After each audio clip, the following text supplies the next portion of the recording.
السلام علیکم ورحمۃ اللہ۔ سر درد کے لیے ایک بہترین اور نہایت مجرب وظیفہ بتانے والا ہوں۔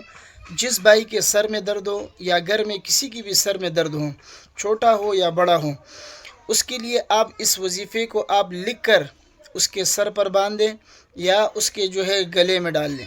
انشاءاللہ اللہ تبارک و تعالی اس کے سر درد کو ختم فرمائیں گے۔ انتہائی مجرب وظیفہ ہے۔ وظیفہ کیا ہے؟ بسم اللہ الرحمن الرحیم کو آپ 21 مرتبہ کسی کاغذ پر لکھ کر آپ اس کو جس کی بھی سر میں درد ہو اس کے گلے میں لٹکائے یا سر پر باندھے۔ انشاءاللہ چند منٹوں میں اللہ تبارک و تعالی سر درد کو ختم فرمائیں گے۔ انتہائی مجرب وظیفہ ہے۔ اس وظیفے پر آپ عمل کیجئے۔ جب بھی خدا نخواستہ سر میں درد ہو، یقین مانیے دعائیں دو گے، گولی کھانے کی ضرورت نہیں ہوگی، ڈاکٹر کے پاس جانے کی ضرورت نہیں ہوگی۔ اللہ تبارک و تعالی شفا عطا فرمائیں گے۔ انتہائی مجرب ہے۔